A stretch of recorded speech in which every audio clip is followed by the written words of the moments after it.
All right. So apologize for last week. We had some technical issues. I was actually had an emergency in the family. We had to fly out to Atlanta to visit a sick uncle who was battling cancer. So we were trying to do the webinar in the car on the way to the airport. So it was kind of hard to manage everything. And somehow it didn't get presented to everybody, unfortunately. So I should have had a clear view because normally we have some really good questions on this, and we didn't seem to have any questions. So this time around, let me know that you can hear me. Pop in the question box. Just let me know that everything's working good. We're back to normal, back in the home office. Next week, we're going to have to skip next week. I'm actually taking my vacation and we're heading out to Maui and Oahu with my wife and doing some skydiving, snorkeling, and some good stuff. So let us know if you have any questions as we go along. Today, we're going to go back through and talk about paid traffic versus the organic traffic and the difference between the two, which one you want to be doing for your business, and the reasons for both, because there's definitely pluses and minuses of both of those reasons, both those avenues. So let's get, pardon me. So yeah, let's get this party started, and we're going to go over a little bit of what we've done before and get caught up, just in case anybody's hasn't been around yet. So my name's Justin. I love skydiving. I love Jimmy Buffett, and I'm a little bit not quite your ordinary everyday programmer. I was always into doing stuff, and that's probably why after a while I got tired of being tied down to a computer, and I did have a BS in IT, and I went back for my MBA. And in so doing, I discovered a lot of things that you can do with marketing, and it was just as social was coming out. And luckily at the time, my fiance, now my wife, was a flight attendant for Virgin, so I got to fly wherever Virgin flew for free. So it was fantastic. I got to go to pretty much any conference that happened. I got the approval from my boss that he said, if you can talk yourself into it, you're welcome to go. Just because so many of our bonuses and things got cut, that was one thing he gave to me. So I could go out somewhere, work remotely, and go into these conferences, meet these great people, fly out to Zappos, meet Tony Hsieh, learn how all these things happen and how these great minds brought all these things together. And so now we have a lot of stuff to give back to other people who are looking at this, who are trying to start a business or even just get their own stuff online. And one thing I want to go into is, I did this stuff to myself and use it just for my name to make sure that the things that people search for were what I wanted them to find. And that led to a phenomenally better job and income. So these are things that we can do for ourselves to boost ourselves. If you have a business, obviously you can do this for a business. And this is, we oftentimes kind of gloss over this, but this is things that we can do for our kids too. Things like securing the domain name so that when our kids grow up, if there's a website, still around, it costs like $10. And that's a very small investment to make sure that when they grow up and that it's time for them to go searching for something, that they have a place to put all this stuff so that they get found, so that they have a resource for all of their work. And there's definitely different sides to that, and we'll be going into that, and family and kids and when is the right time to get online and doing that a little bit later. But right now, let's go forward and talk about one thing that's really important, and that's, you probably came in through Pete Asmus' channel, and he does something called the 21-day challenge, and that's something that's really important. Everything that we do, you can be walking down a path, and if you don't decide where that path is going, you have no idea how to get to where you want to go. And I think a famous quote was, it's not that we aim for the stars and miss. No, that's not right. All right, I'm all kinds of backwards. We've been all over the country this week. So basically, 21-day challenge. Find out your goals, set them, put them in stone, declare them, and it walks you through 21 days to find that path to lead you to your goals so you can get that rocket boost to get you there. And I got to tell you, if you put your goals down and you know where you're going, you will find it. So go out, check C2CREIA004.com/21-day challenge, and get on board and sign up today. It'll change your life and will be the excellent first step that you need to get out the door.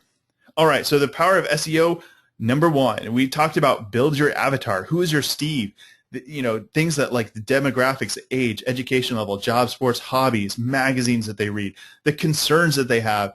And we talked about this stuff in a very general sense and about how we need to know who we're talking to. And like right now, I'm talking to somebody that's in my head, and you guys are listening, but I have a vision of a person that I'm talking to, which makes it much easier to talk about things because I have an idea of who that person is, what they're doing, where they are in their lives. Generally, the people that I'm talking to are either working in a job that they're not too excited about, or they're starting something of their own, or they're down the path of something that they own and are looking to bring it online and make it more exciting. So those are the types of people I work with, day after day.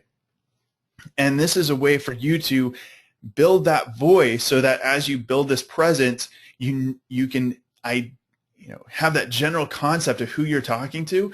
And you're right. Sometimes the person that you get into in front of you is not the person who you anticipated, but the person that you are trying to talk to will eventually find you. And that becomes a really exciting time because that's the exact person you want to work with, because that's the person that excites you and you excite them.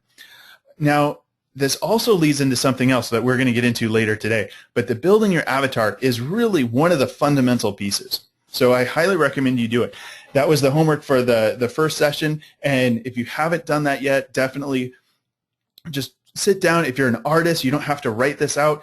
Draw that person and really feel who that person is so that you really understand them, because everything you do from this point forward is to that person.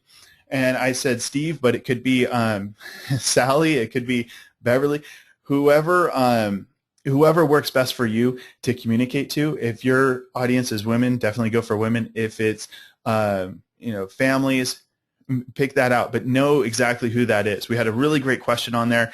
Hey, my product reaches everybody, and that's probably one of the most common mistakes. Is we can't hit everybody all of the time. But if we hit one person every time, we're doing a really great job. And I bring back the example of Nike. I tend to lean towards Converse because that's what I remember. Converse started out with one shoe. They had one shoe, and they were the best at it, and they sort of redefined the space. Now you have Converse, sweaters, T-shirts, pants, the whole range of stuff, multiple shoes, different things, but they didn't start out that way. And the reason they didn't is because if they did, they'd have spread themselves too thin. There's no way that you can market and hit all of those channels at once. My recommendation for most people, especially starting out, is find that one person and then bring in those other channels. So if you have one person that's, let's say men between 45 and 55, you've nailed down that spot and you're doing really well. It's like, okay, well, I can identify with more people. So, okay, well, let me get, maybe down to 35 and get those guys bring in there, and then eventually get in. And as you get all of the men brought in, then talk about women and bring in things that are specific to women. And when you do that, you're building on the things that you've already done, and you have the systems in place. It's really hard to build systems for so many things all at once. If you are an established business, then that isn't so much of a problem. You will want to segment your market into multiple channels so that you can go after each one in particular. But for most of us starting out, that's just a little bit too difficult. So at the end of the session of season one of episode 1, we talked about frequently asked questions. And that's really how people find you, because that's what they're looking for. That's what they use Google and YouTube for, is to go out and answer a question that they have. If you do a search for, what people are looking for, a lot of them are questions like, how do I change a tire? How do I, uninstall this app? How do, now that I have this TV, how do I connect it to Netflix? There's so much content out there, but people have started using Google and YouTube to find out an answer. So what you want to do as a website owner, as a brand owner, is to build a lot of your content, maybe not all of it, but a decent portion of it, to answering those questions and answering them in new and exciting ways.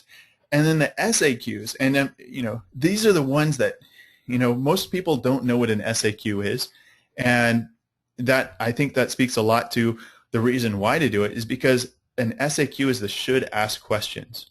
So those are the questions that if you have a company that sells barbecues, the should ask question is probably related to should I use butane or let's see, there's the gas that comes from the house or the gas in the can. And the reasons between the two are varied. And, it completely depends, but that's a really good question to ask if you're looking for a barbecue. But somebody might not know to ask that if they came in looking for one. They're just looking to cook a steak.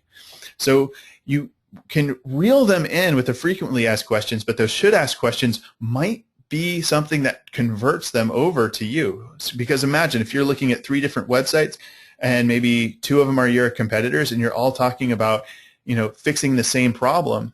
Well, the should ask question is going to separate you between them because that's going to show you more knowledgeable because most people don't go that step.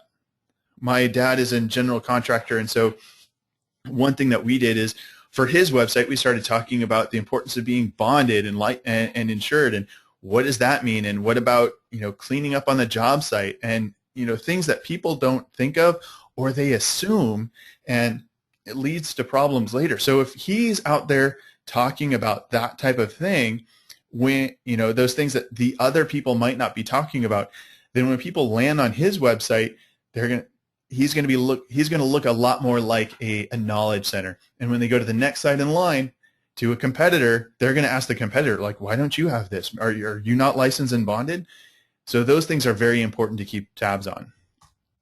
So in the episode 2, we went into find the words that Steve is using. We talked about the Google Keyword Planner, and if you go to this link, toucanwebsites.com/keyword planner, it'll take you straight there. You do have to log in. It's a Google AdWords platform.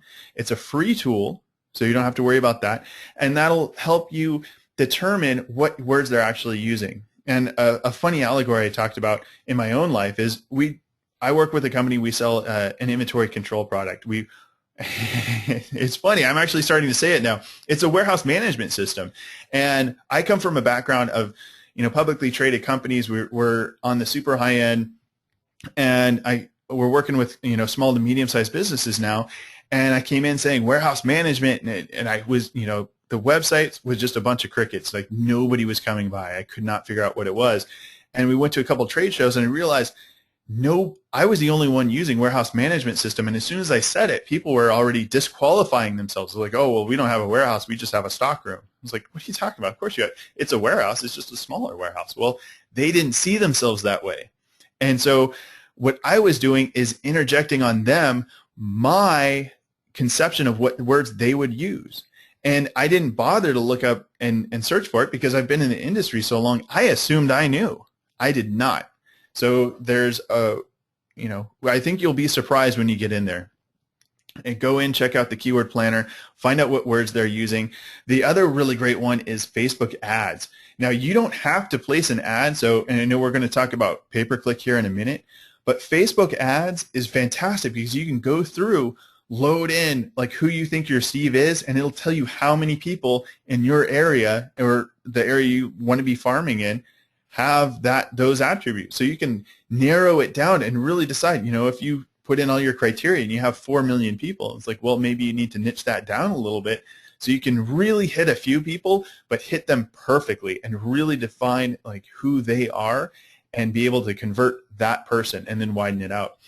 And we talked about also, if you have a brick and mortar business, this is fantastic. Do not sign a lease until you've checked Facebook ads, because we worked with somebody who, built a business in an area, and they had not checked that out yet and found out that their business was not really desired where they put their business. It seemed like a great deal for the lease, but it really wasn't the place that people were looking for. So definitely check that out. If you're doing a brick and mortar business, narrow it down and see how many people that you can target in your local area that you have a potential to bring in. The other part of that is if you're doing something, a startup company, and you're trying to decide, maybe bring in some other money, find an investor, or go to the bank. Going to them with this type of demographic data on a presentation is going to show you did a lot of research, and they don't need to know that it came straight out of Facebook and it took you half an hour.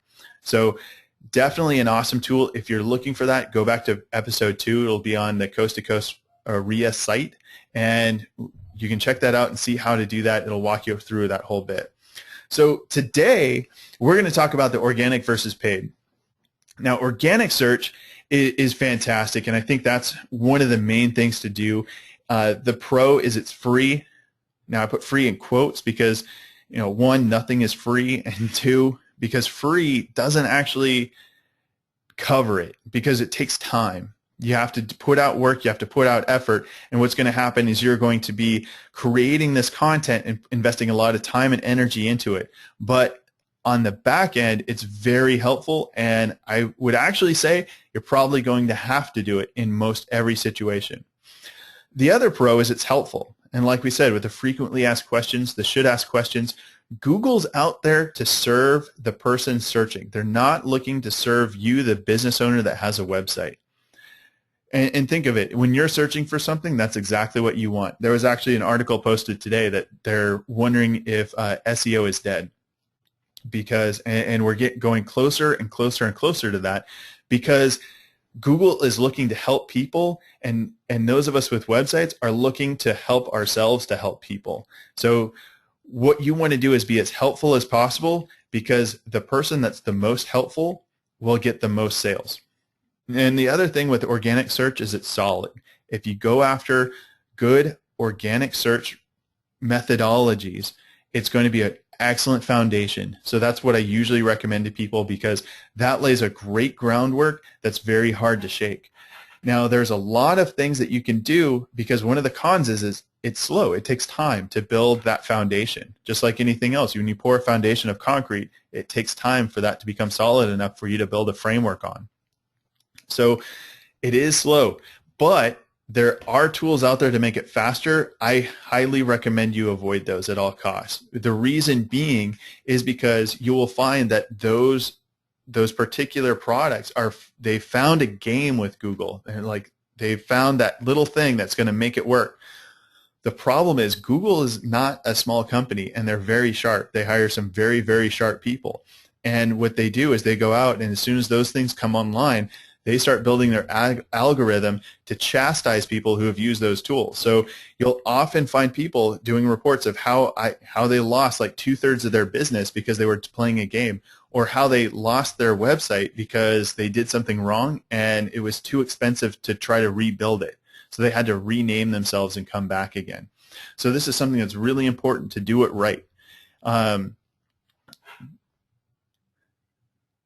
Organic is fantastic. You just need to do it like it says, be organic. Now the paid traffic, on the other hand, the pro is it's fast, you can be super targeted, and it's temporary. And I put the temporary in the pro because sometimes you want to turn it off. Sometimes you get so much traffic that you have to call in and say, you know what, turn this thing off. I can't handle the workload that I have. And that can be a very good thing. Now, it's fast in the sense that once you have your keywords and have everything set, you can configure it and just start getting people in. And you can have people within, a couple hours of you putting in an ad, you can already start having traffic and having leads, then having sales, especially if it's all of it's automated. Just boom, boom, boom, boom, boom. Get people in and get it done. It's targeted because you don't send an ad to everybody. All of the ad services will go through and help you narrow down that demographic. Remember how we were talking about Steve?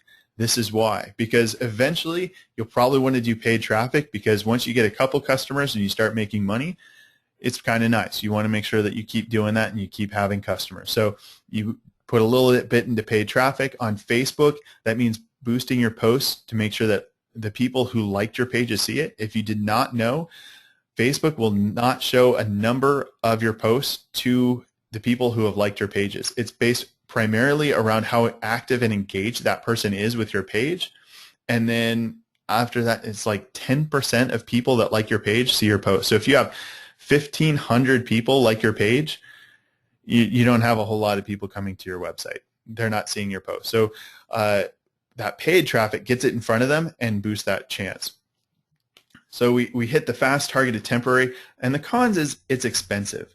And I put that in quotes because is it really expensive to pay $100 to make $1,000? It depends. So if you get your numbers right, it's not expensive. It's an excellent value. So we're going to talk later on about a funnel to make sure that as people come in, they're converting and being able to know and recognize at each step of the way where that is. And I'm going to show you a tool that I use to track this, with our stuff and see if we can't get that for you guys as well. And what that's going to do is as you track everything, you're going to have what they call, a cost per lead. That's going to be if I hit 100 people and to sell a $10,000 product, how much can I afford to pay to get those 100 people into my funnel so that I have one customer on the end that is going to do a $10,000 sale? You want to know this number, and that's going to be your lifeblood of your company. And you're going to do a lot of changes to make sure that you can tweak that to make it as efficient as possible. Because at some point you want, maybe I don't need 100 people to make that one sale. I'd really like to hit 50 people to make that one sale. So always working the system, and that cost per lead is going to be your metric. So what exactly is this, and what does it look like? So for organic, this is a search page you see on the right. You might have seen Google before. It's been around for a while. The organic searches just plain up get more clicks on the pages. If you're searching for something, we're trained. We know that, and now that there's an ad in front of it, we are very clear that everything there is somebody paying to get in front of me. Now, that said, the keyword investing, you can see that there's a number of results, 59.8 million results. Now, if you're just starting out, it's going to get really hard to get in front of that. But, for some of these keywords, you might be able to pay to get in front of these people. And 4% of that is way better than 100% of nothing because you're so far back on the Google pages rank. So this is a great way to get in front of some people. And it's a great way, oftentimes it's a good part of business just to stay out there to keep that, your brand name in your mind. Like Scottrade, a lot of people probably aren't clicking that ad. However, it keeps them in mind. So while they might not click that ad, and when they click, that's when Scottrade gets charged. They might go, oh yeah, Scottrade, I forgot about that. I'm just going to go download that app. So they've seen the ad. It costs Scottrade nothing, and they went ahead and downloaded the app so that they can do some trades on their phone. So there's a lot of different strategies with pay-per-click.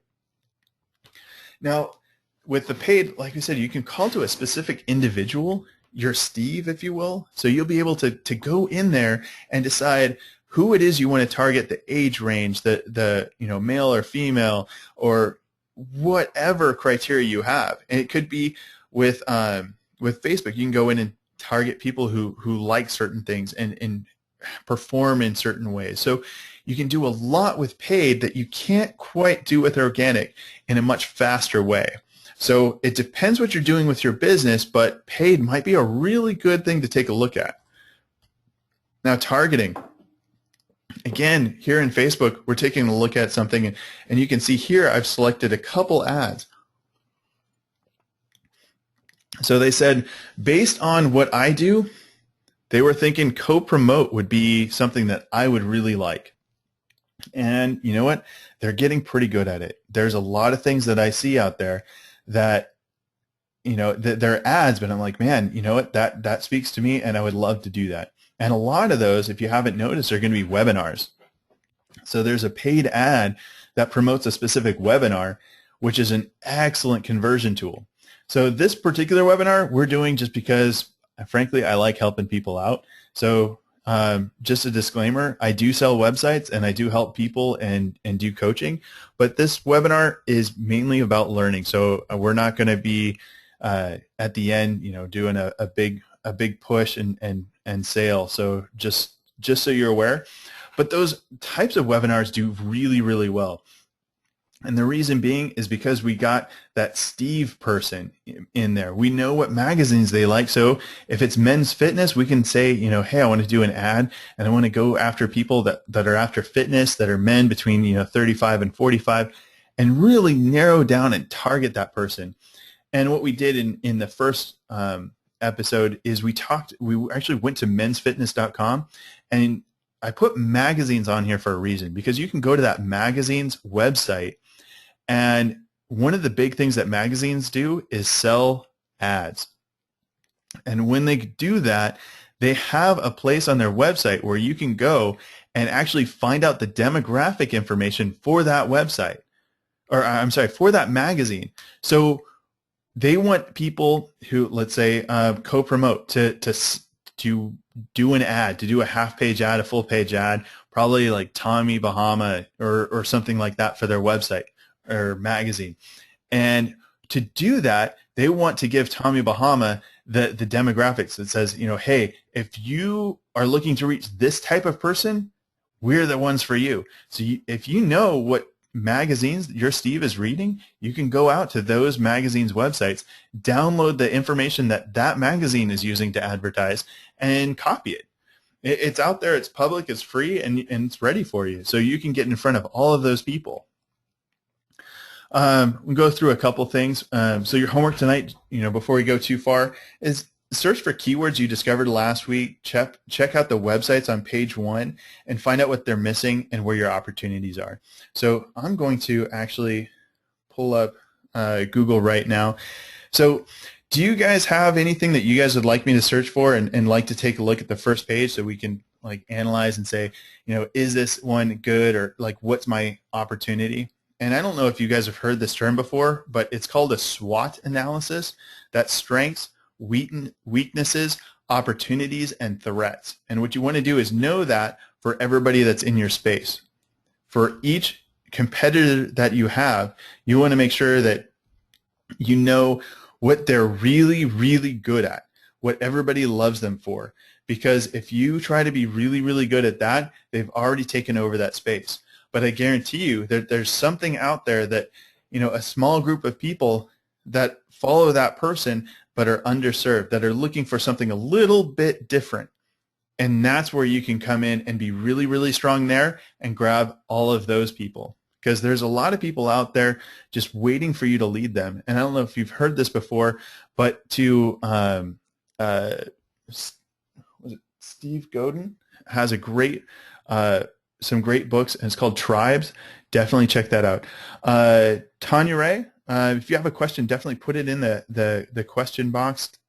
Type it in for us, and let's see. All right, I'm going to unmute you, Tanya. All right, are you there? I just can't see the question box. Okay, no problem. Go ahead. It got lost, and it's just a private question, so I didn't mean to interrupt. I thought I could type it in and not interrupt. Okay, I'm sorry. That's okay. So go ahead and you can go ahead and send it to toucanwebsites at gmail.com, or just go to toucanwebsites/contact, and I'll put that. I think I can put that in there. No, yeah, there's a chat. Hold on. And I really am sorry I interrupted. We're interested in some services you have, and I just wanted to contact you about that, so I will. Sure, absolutely. Well, hey, thank you very much for joining on the call. And if you do have any questions, for the group, definitely feel free to pop in. Okay. All right, and go back on mute. All right. Well, thank you very much. All right, so let's just go on and play around a little bit. Let's find up, let's see, underwater basket weaving. That's always been one of my favorites. And there's pictures. So this is actually a really good example of a search page. So if you haven't done a search recently and really paid attention what comes back, I suggest you do this, because this is really important. You'll notice that there's pictures here, and what those pictures mean is somebody, and this is, if you look at this is a Blogspot website. So this is a free blog somebody put up, but they have a picture and somebody searches for it And because Google doesn't want to be a boring website just because, and similarly, you don't want to have a boring website. So you want to incorporate pictures. About every website you go to has a lot of images on it because it's attractive to us. We like pictures. Pinterest does phenomenally well. And the reason being is it's basically all about the pictures. So on this search result page, and we call it a SERP, this is a great way to get in front is by labeling your picture right. You can see his picture name is Underwater Basket Weaving 28. Or I'm sorry, that's the page. So he's done his SEO right, and he might not be the best one out there for a best website, but because he has an image, it got brought up there to the top. And you'll notice too, obviously Google loves YouTube, so they want to get a lot of traffic over there, and it's a great way to make this search result page look a little bit more interesting. So they'll put in these videos. So if there's a way for you to create a video, and we're going to go into videos a little bit down the road because I think that's probably one of the best ways to do it, and you don't have to be on camera if you don't want to be. I actually just bought my GoPro Black to take with me to Hawaii next week, and we're going to be doing a bunch of stuff, and that's probably what I'm going to be doing for my videos from now on, just because it's such a great, easy-to-use camera, and I don't have to fidget with anything. So, I might be IT, but the less work I have to do, the better. Right on. So that's a great way to get in front of a bunch of people. You talk about organic search. Images, videos are a great way to sort of steal that first page of Google from other people.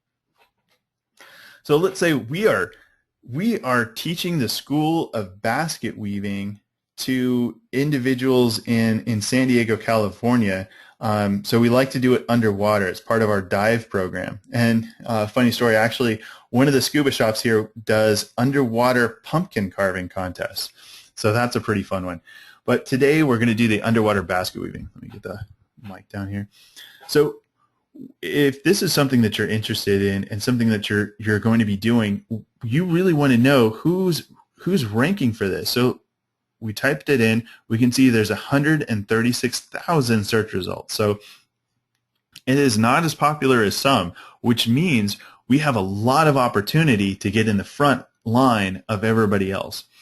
Now, the first result is Wikipedia, and I'll be honest, it's going to be hard to beat Wikipedia. They have a lot of information. They have a website that has more content than pretty much any other website out there. So getting in front of Wikipedia, if that's the name of their page, is going to be pretty difficult. However, that's 1 out of 10. So each page has 10 results, and that's 1 out of 10. So Urban Dictionary, that's probably a good one. You might be able to get in front of them because it's not, well, that's something that people might be interested in. That's not sort of the resource to go to for underwater basket weaving. So if you had a full website on underwater basket weaving, you could probably get in front of Urban Dictionary. And if you really are curious, you could go to the site and check it out and see how they did stuff. And you can see, okay, so they got a few comments, a few different ways to do it, but that's not a lot of text. So you could probably do something with a little bit more text, spend a little more time on it, put some effort into it, maybe have your website be underwaterbasketweaving.com, or if it was basketweaving.com, you can have a sub-site called basketweaving.com/underwater or underwater basket weaving. Have multiple pages talking about weaving underwater, basket weaving underwater, and change the way that you talk about it in a way that is valuable to people searching, but also can help you get in there a little bit better serve those people. 15 weird college courses, underwater basket weaving. So this is actually a really interesting one because this the real story and what that's about. Now, if you did have an underwater basket weaving class or business about it, these would be really interesting ones to connect to and say, hey, you know what? I do this, so you might want to feature me on this page and we can talk about it. Well, then you would come up a little bit higher for underwater basket weaving, and they might too, because that'll help secure their position a little bit because it will seem a little bit more credible. So boingboing.net, probably, I would say, isn't trying to rank for underwater basket weaving. So they're trying to rank for other things and get people to their site. So they could, it might be valuable for them to link to you, to list you as a credible source because you have the Underwater Basket Weaving Academy. And anything that came from you obviously would carry that much more weight. So definitely keep that in mind. So that might be listed under opportunity. So these are a couple opportunities. The recreation.ucsd.edu, so underwater basket weaving course.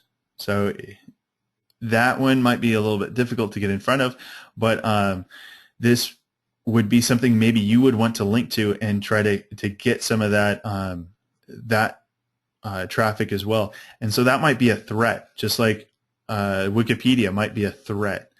So we're talking about each of these as either a strength, a weakness, opportunity, or threat individually, but each of them will have a portion of it that is a threat, a portion that's an opportunity, and so on. So that's basically what I want you to do for your homework, is to go through, and really dive into what that looks like. So if we went into just basket weaving, and the reason we're looking at this is in multiple ways is because we're never really quite sure what keyword to go after until we identify which is the best one to go after. And once we get one, if we got basket weaving and could take that over, going after underwater basket weaving would be easier. If we are looking at basket weaving, somebody has basketweaving.com, so they're going to be pretty solid, and you can tell they're above the images, so they're pretty solid. And in this particular one, we can see there's over 1.5 million search results. So this is a much sturdier keyword to go after. But that underwater basket weaving, and that's what we call probably a long tail keyword, where it has a little bit more data in it. It's 3 to 4 words, actually probably about 3 to 5 words of a keyword. So basket weaving as a keyword might be a little bit too hard. So if we went back and did the underwater basket weaving and really dominated that one, we could own a lot of that and then take that and try to get into basket weaving and take that over. So this is all about planning and strategy. Marketing is actually all about testing. So try something and see what works, but definitely go in, and there's so many tools to analyze things to see where everything sits. So we'd be able to go in and say basket weaving, there's a Basket Weavers Association, WikiHow, Instructables. These are difficult ones. Basket Weaving 101, basket weaving supplies. These are going to be hard to get in front of, but underwater basket weaving would be very easy. So now let's take a step back. Now, how does this translate to your business? So if we had something like, real estate investing, that is so general, and that's like basket weaving anymore. That's so popular a term to try to get in front of. And the reason being is because it's a point in time where somebody is about to buy. So you always are want to keep that in your mind. You want to get in front of people as they're making that decision to purchase, because if you're the one that they get in front of, they might purchase through you first. So we always want a keyword that's going to make us money and get in front of somebody like that. Unless your goal is to educate, and so there's some nonprofits that do that as well, but that might be, you might want to get in front of somebody who's ready to invest or do a charitable donation. So there's usually a financial aspect to this too. But go out, find that keyword. If it's real estate investing, find out something that's unique within that niche that you want to be a part of. Senior care facilities is one. It's still maybe a difficult one to go after, but there might be even a niche within that makes a lot of sense to go after.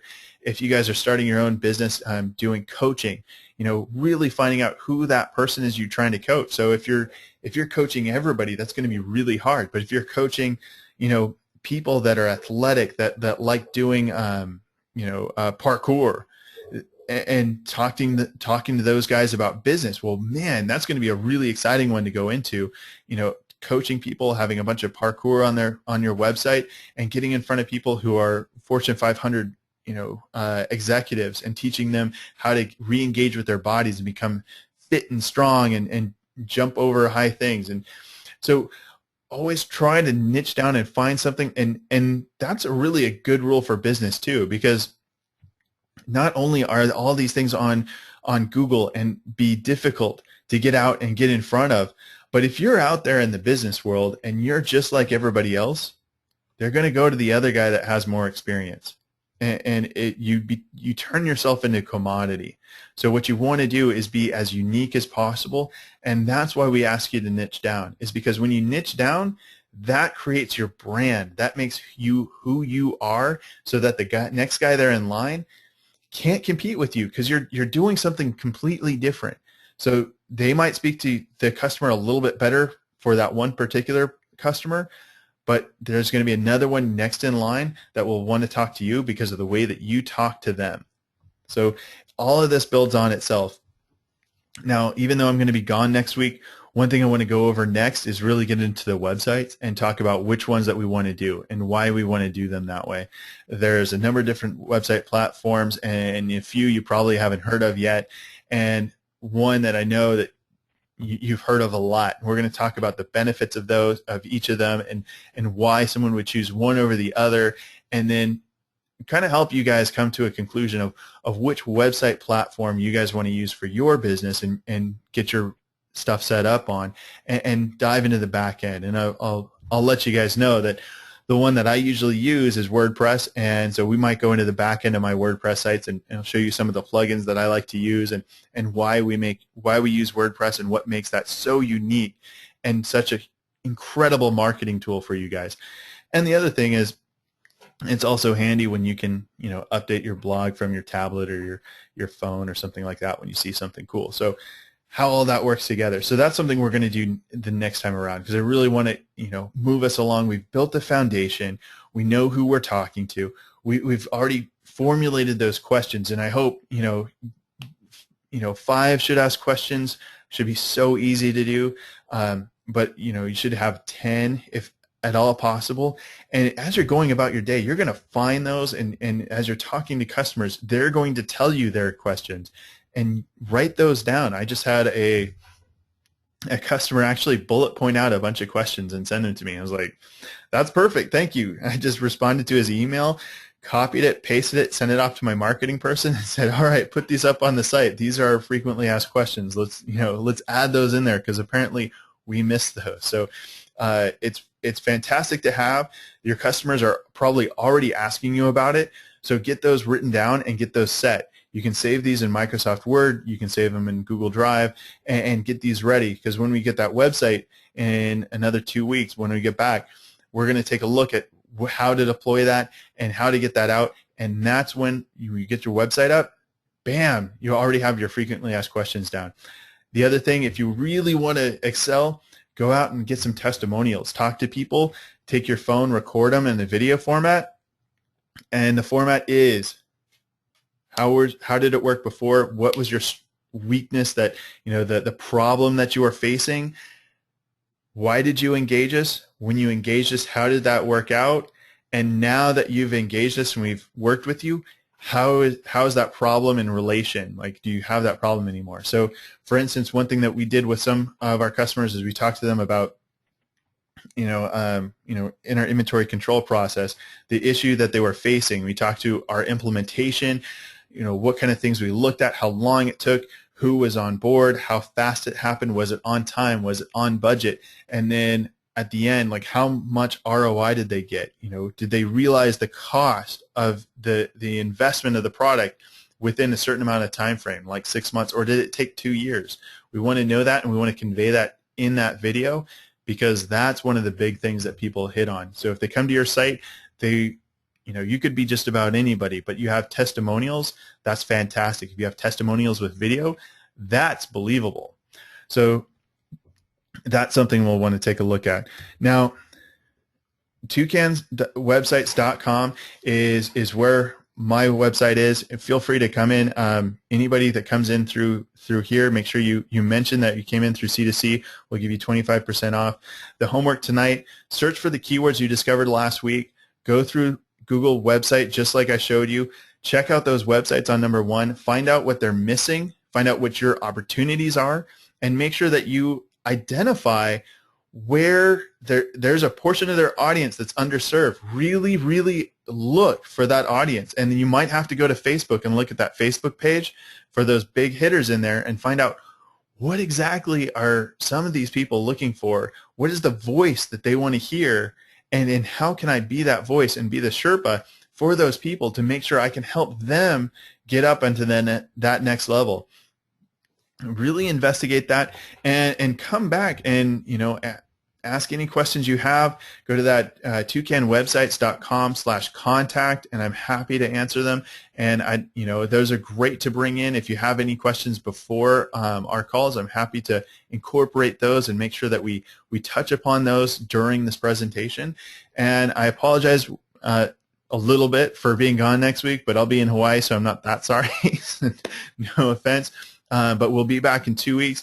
And we'll go over all the website tools, talk about which one you want, talk about why WordPress is so fantastic, but might be a little bit complicated. So for some people, there's other simpler options out there that they can control and have a lot more control over from their desktop and be able to do no matter what your technical experiences are. So we'll hit all that. Thank you guys very much. Have a wonderful evening. Have a wonderful 2 weeks. And do your homework. I'm anxious to see what you guys come back with. All right, guys, have a great night. Thank you very much. I'm sorry. So somebody had a question. Under the format of getting testimonials, what was the last question? So 1, the problem that you had before. 2, talk about the how they engaged you and how you worked with them. And then 3, their experience moving forward. How good was it going forward? Is their life easier? We talked about return on investment, ROI. So if they paid you $2,000 for something, did they, down the line, when did they save $2,000? So for our system, if we're talking about a $35,000 system for that inventory control piece, and we get that implemented and stuff, the reason we do it is so that they can save time picking and shipping orders and save time doing inventory control tasks. So what we'll do is take a look at that and say, okay, so you haven't had to do a full inventory count with 8 guys and shut down your business like once a week for 4 weeks. How long did it take for just having our system in place and only looking at that?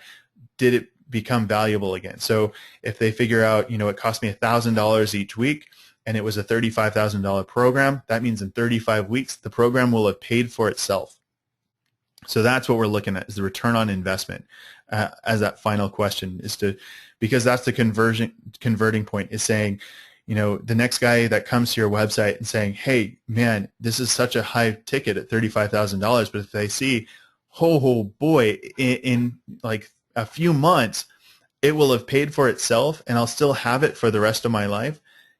Most people, and that's why I like working with businesses, is because that's an easy decision. There's return on investment. It makes financial sense. So you speak to that person in the back of their mind that's the bookie, that's trying to make sure that everything makes sense, and they're hoarding their money and making sure that when they do pay money that they get a return. So that's why we ask that in the testimonial and make sure all that's square. And that should wrap that up. All right. Thank you guys. Have a wonderful night. Talk to you soon.